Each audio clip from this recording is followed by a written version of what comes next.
Hi, this is Alina, and you're listening to Your PharmD Bestie. Welcome, everyone, to another episode of Your PharmD Bestie.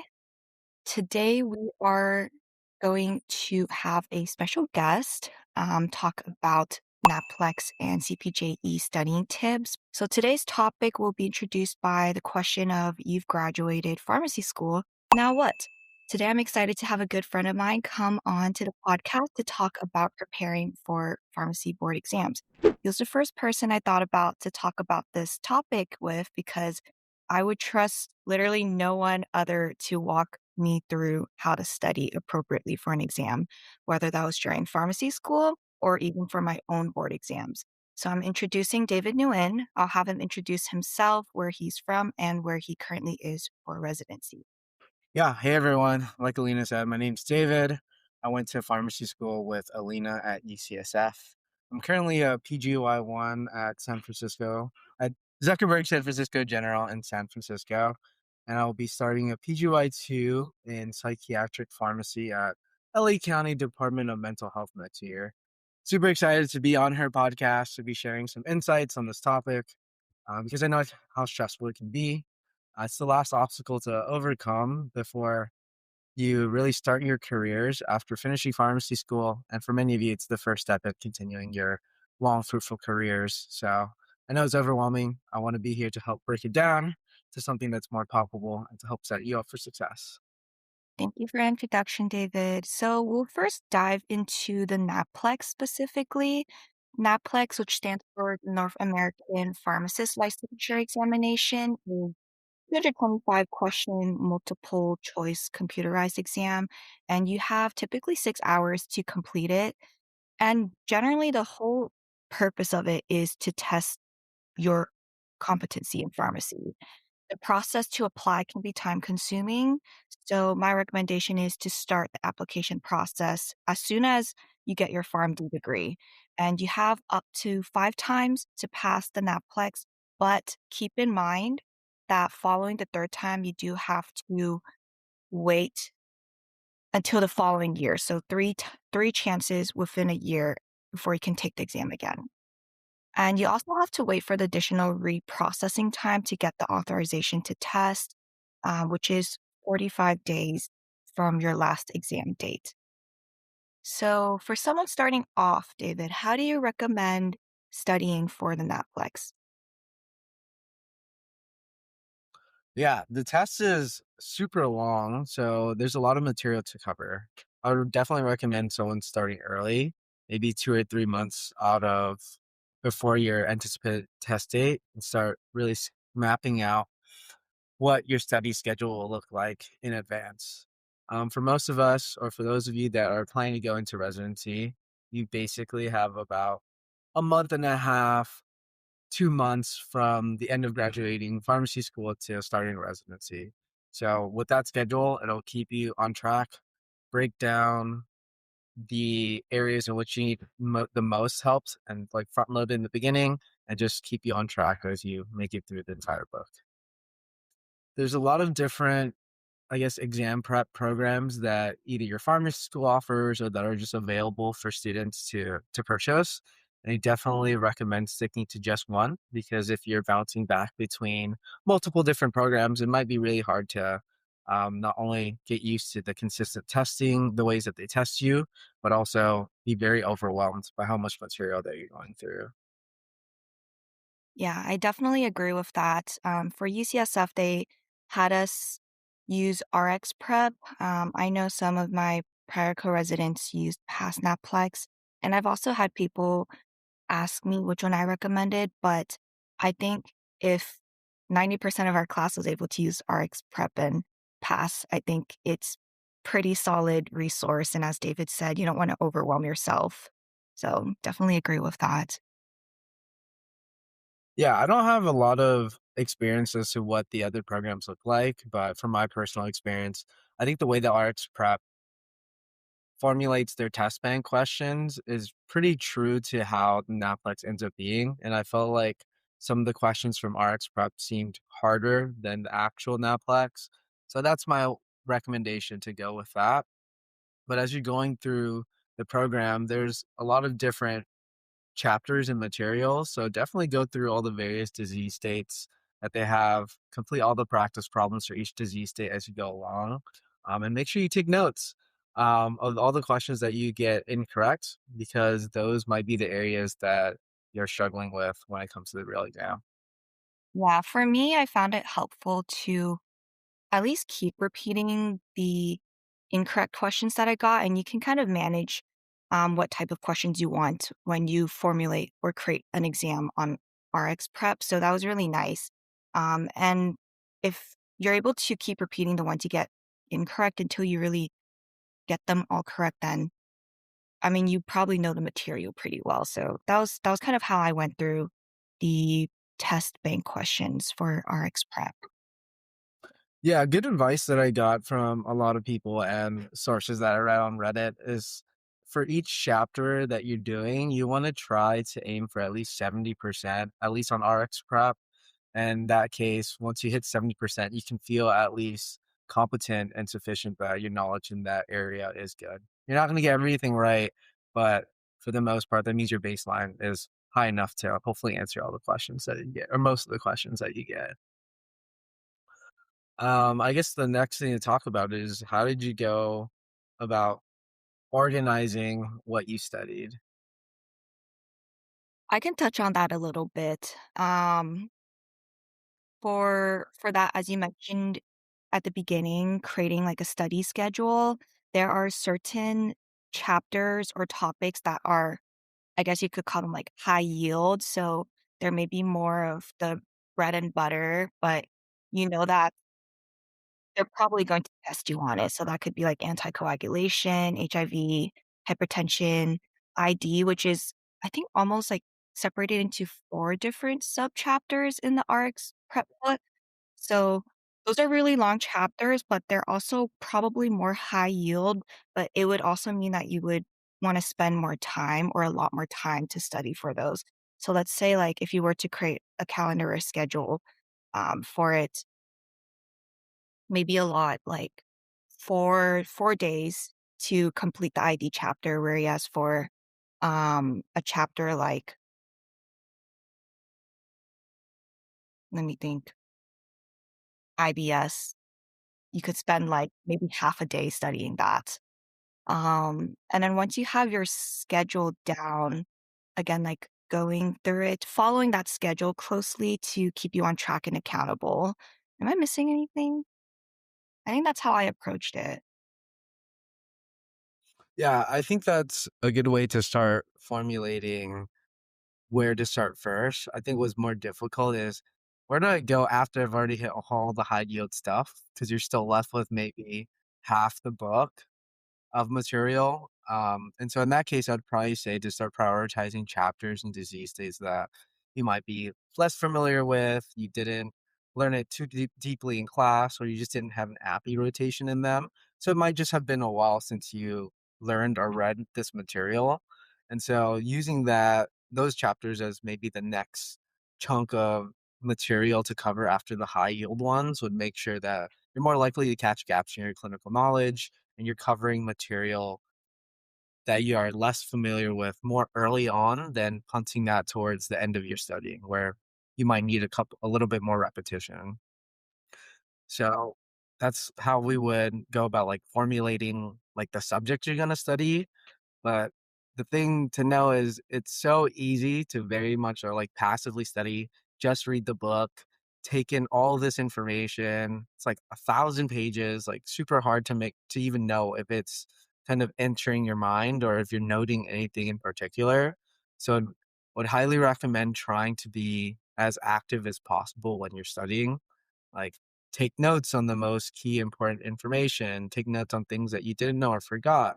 The information, at least in RX prep, that came in the study tip gals or the key drug dissections, those are the manufacturers know that these are the high yield facts that might come up on the exam. So making note of those and using flashcards, always good for active recall and to come back to review a chapter instead of going through everything again. Yeah, I highly agree with that, and there's a lot of great already made Quizlet packs that basically highlight a lot of the things that are mentioned in the study tip gal or key drug guys. We could talk about even like some of the well-known acronyms that people use or mnemonics to remember very particular facts about a drug. And that kind of dives into more of what I would say really helped me establish understanding of the material I was learning. A tip that David also taught me when I was studying for my exam. There are definitely going to be a lot of hard concepts, and you might not remember everything once you've gone through the book once, as an example. But once you've gone through the material enough, you should be able to identify the top 3 to 4 most common or most important facts about a specific drug. And these are generally like highlighted in the study tip gals or the key drug guide portions. But to understand this better, like let me give an example. So if a question on the test asks about rifampin, like you should automatically think about, oh, SIP induction. What are the most particular side effects, like discoloration? It's part of the right treatment. And you can look for signs of what the question might be asking for in that context in the patient case that is given to you on the exam. So another example, if a question asks about phenytoin, think about SIP induction again, pull out the mnemonics, and think about what other acronyms phenytoin is part of. And again, there's Quizlets that give you all these acronyms and mnemonics that help you memorize these specific facts about each drug. So go to Quizlet to look for those resources, really good resources. Yeah, I would say there were so many questions where just from memorizing these mnemonics or acronyms at the back of my hand let me answer like the questions pretty instantaneously. It's like you don't have to do the extra brain work to try to critically think about it because they're just asking you about a fact that the mnemonic covered. I think that definitely saves you a lot of mental capacity as well as time for like the more difficult questions where you might be in between one or two answers and you just gotta sit there and stare at it to give your best educated guess. Having questions that you can, like just breeze through, definitely alleviates some of that stress. Yeah. And remember it's a 6-hour exam. You don't have to take that entire time, but for me as an example, I was pretty close to reaching that 6 hours because 'cause I'm a slow test taker, but by the time you reach, like, halfway, you're already mentally tired, and so, again, like, having those tools, acronyms in the back of your head where you can just immediately say, "Okay, this is the answer," or then again, certain questions where maybe you're at the last 2 and you're like, "Oh, it could be 50-50." You're not really sure. Yeah, I can make an educated guess, but we'll talk about this later, where you may be better to just take the guess and get that question wrong than spend too much time on it and too much mental capacity on it. But yeah, I appreciate that tip. Yeah.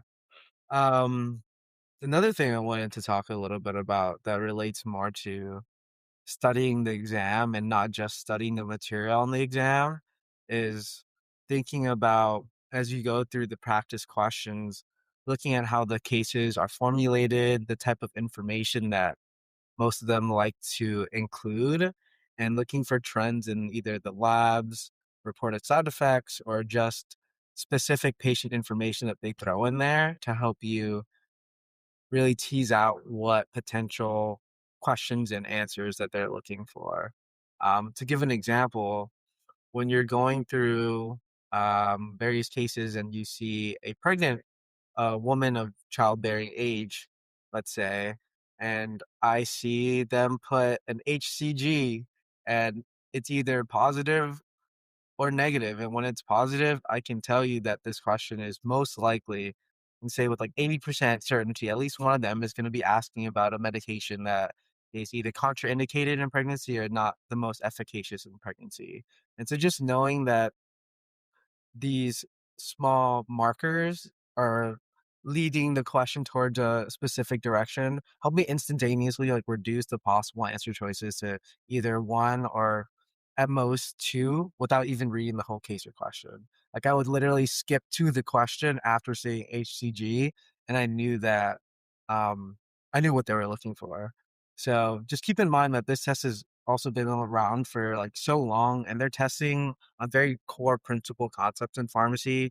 It is, very easy to know or to use that limitation to your advantage and help improve your test taking skills. Again, another way to reduce the mental burden that you have to kind of go through if you start recognizing those patterns in the test questions themselves. That's a really, really good tip, um, and something that I don't think a lot of people really mention, so I appreciate how you were able to put that also in a way that's very easy to understand. Um, so a lot of the tips that we just talked about can also be applied to the CPJE, and we'll kind of skip forward to talking about that because I think we've covered a good amount about NAPLEX, unless there's anything that you want to add to that. But we can also No, just no, just in general, it's like thinking, I want to be here to show you guys not when we can't study for you guys. So it's trying to implement tips and tools for you to be better at taking the test itself as well. So take those things and study as hard as you can. But I think we'll move on to the CPJE and talk a little bit about the differences between the two exams. Yeah, so the CPJE, for those who are out of state and might not know what it is, specific to California, stands for California Practice Standards and Jurisprudence Exam. It's a 90 question multiple choice exam. You have 2 hours to complete it. A common mistake I can say right off the top of my head is that people commonly think that this is a law exam, but it's actually more like 75% clinical and 25% law. Questions are generally shorter, more straightforward, but can also feel more rapid fire and very random. So, before we dive too much into that, I guess same question again, David. How would you recommend someone study for the CPJE? Yeah, like Alina said, don't be fooled that it's called the like practice standards and jurisprudence exam. I would say this exam is mostly a random clinical exam that will test your knowledge of like dosing, brand names, and whether or not a prescription looks right more than it will test you for specific like law exam question. And people are really thrown off by it because they focus so much on like the law portion of when they are studying that they often neglect the more difficult sections, which is clinical. At a certain point, I kind of wish they gave me more law questions because those at least you could predict, if you have a good studying background on them, those are like kind of easy in the sense that like it's more contained in the area that they can be asking you, so you're not thrown off guard. In terms of studying for the CPJE, I would say schedule your CPJE after your NAPLEX because in studying for your NAPLEX, for the most part, you're doing a lot of the clinical reviewing that you would need for the CPJE.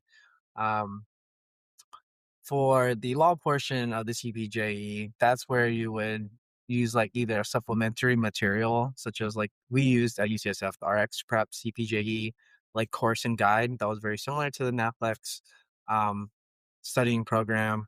Or I believe you can also buy like a booklet that they have specifically from, I think it's like Board of I Pharmacy. think so. There's also, I guess, depending on like what connections you have, but there's like a secret guide to, is that what you're talking about? The secret guide to like, No, that's different. It's called CPJE Secrets, and that documentation or that, booklet is also really good. It's a PDF. It's really good because it does do the same thing in the way that, RX Prep does, where it breaks down every single disease state and, like, the key facts that you have. That might be an extra cost depending on, like, where and who you buy it from, but I felt like a lot of the information was redundant after your research on Netflix, but also another resource that you can look at. yeah, generally Board of Pharmacy like already gives certain resources and like practice questions, right? There's definitely a few practice exams for just the law portion specifically. So head to their website to look for um, extra practice or just guidance on where to start for that. Oh, for sure. Okay.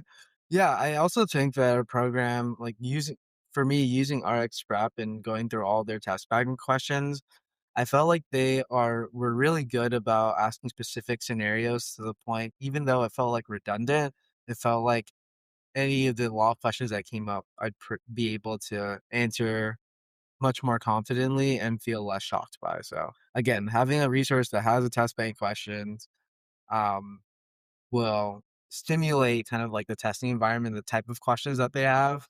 And those are like tried and true practice programs that, you know, have worked for so many people.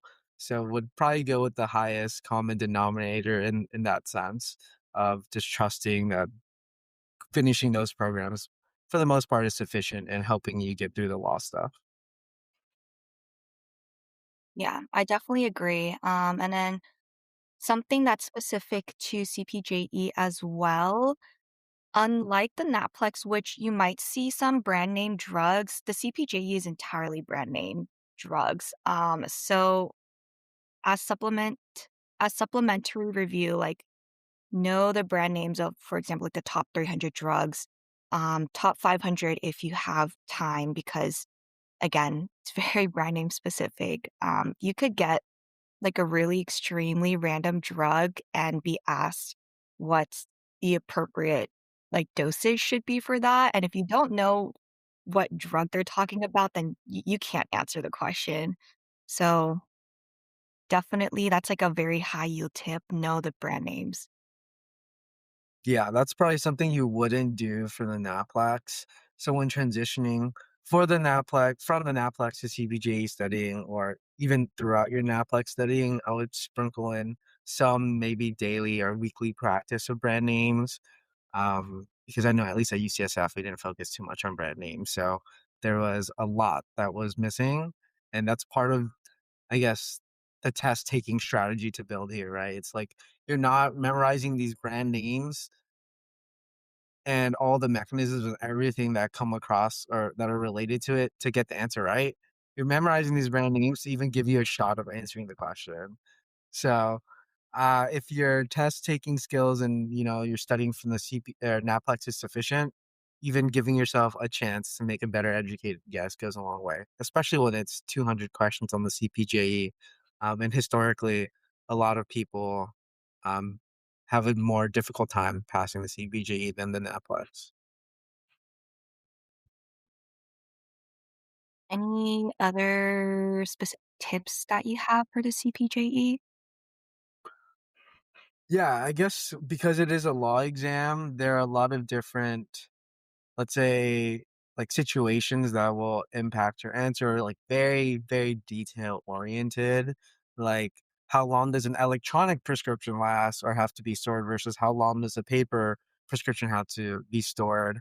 And so having those specific scenarios and numbers like written out as like on a cheat sheet for yourself to just like constantly repeat, I think would be something that is high yield to get all of those law questions correctly, as well as knowing the brand and generic and scheduling of controlled substances, because a lot of these laws do pertain against like um, how we can dispense them, how do we store their prescription, how do we order them, and so knowing which drug goes into which category, I think, is a high yield thing to know. Yeah, I definitely think that's a really good tip. Between the CPJE and NAPLEX, this might be a silly question. Did you have a preference for one or the other? For the test, Yeah. I like the Naplex because I feel like one, it covers just like more material generally, and it feels like it tests you. It feels good to kind of like be able to answer so many like different questions and have a fair shot at answering them because it's case based and it tests more of your clinical knowledge. Um, and I also like the fact that if you studied correctly and kind of implement some of the tips that we recommended earlier, it feels like you can just, like, cheat the test in the way that's like, okay, like, I know what you're trying to do. I'm smarter than that. I've prepared for that, and on top of that, I know I have the clinical knowledge to get the question right. Versus at the CPJE, sometimes the questions are literally so random. Like, there's a brand name, I have no idea what it is. I'm literally just guessing, and that doesn't feel fair in the sense that it's, like, testing your clinical knowledge. It's like, yeah, you test the fact if I knew this drug or not, like, just based off of recognition, and, um that was okay. It was shorter though, so, can't complain about that.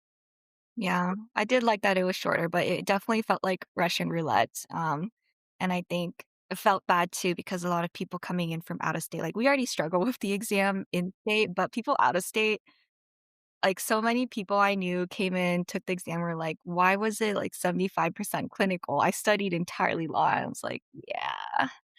But if you prepare for it, you have definitely a much higher chance of passing. Like, the stress of the CPJE and NAPLEX too, leads me to another topic I wanted to briefly touch on, which is how to handle test anxiety and stress. At least, like, I know that I definitely had a couple, like, anxiety attacks here and there, even when I was taking exams. But for you, David, like, how did you handle the stress when you were studying for these exams or even, like, taking it? Yeah, I mean, giving this advice and looking back, it can seem like I was so prepared to take this exam, or it was, like, so easy to study for it.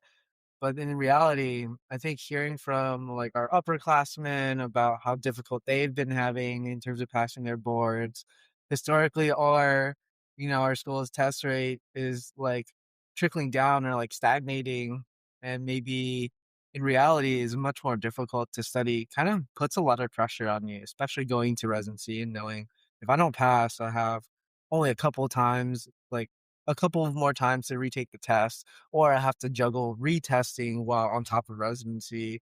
Um, and on one hand, I think the stress kind of gave me a little motivation to take studying like more seriously and try to whip myself into shape. But on the other hand, it's like when you're in the middle of the exam and you don't know an answer to a question and you're like, "Is this the question that's going to break me? Like, how many more of these do I have before it's not a pass?" Can be really stressful. But I think those stresses are 2 different types of stress. I think we can focus more on, like, this tests or the, studying for the test and what that looks like. I think it's really important to be taking you know, you just graduated pharmacy school. You just grinded for 3, maybe 4 years, and this is probably the first time that you have an extended break before whatever your next future calls for. So I think even though you should be really regimented and strict with a schedule that gives you the highest chance of passing, I think you need to be realistic and need to look back and understand where you are. You need to take a break in between your study sessions. Enjoy some time off because it's been so long since you were able to maybe go on a trip, see your family, see your friends, or just not be bogged down by having to do schoolwork every single day. So I would say implement at least like either an hour or 2 hours every day to just relax, or you can put all that into one rest day during the week if you are more in the mindset of just, like, grinding all day. But, take it slow, be consistent, but, like, be okay on yourself. Like, you went through a little hard time, and most of the information you need for the test is already in your head. Just remember that when you first start studying. Yeah, I definitely agree and appreciate that sentiment. I think to add on to that, like, there are definitely certain again, like, relying on the resources that you have to help you get through the exam, like, know that so many people have passed before, so you the chances of you passing are also high, like, people who've used RX Prep, who've used past NAPLEX, like, chances are you use that, you know how to study well, you know what to focus on, like, you'll pass. Quizlet for spaced repetition, this is more focused on, like, how to study for the exam to reduce, like, the stress level of feeling like you're not prepared for it. Um, if you have trouble with focusing, like Flora, or I've been using it's an app called Opal for locking my apps because I have a huge issue with, like, just picking up my phone and unlocking it. Planners again for, like, staying consistent with your schedule, but at the end of the day, again, remembering to give yourself that break because you should always prioritize your own health before anything else, and if your brain is already, like, filled capacity, anything that you read in that moment, it's not gonna stick, it's not gonna go through, so yeah. I agree, and, like, in order to, you know, relieve yourself of some of the stress that does come with, like, preparing for this, like, large exam, you should really get like your systems in place, right? Making things as like seamless to study as possible. So it's like it's that schedule, it's knowing what resources you're going to use, it's knowing when you finish reviewing a chapter where your notes are going to be, just like staying as organized as possible and trying to recognize the type of like questions or disease states that are more difficult for you. So you can come back to them later and realize like, "Hey, this is not the only time I'm gonna be reviewing it. If I don't have it right now, I'll go back to it 2 or 3 times, and by the time you get to the exam, like, it's not, like, something you feel unconfident about."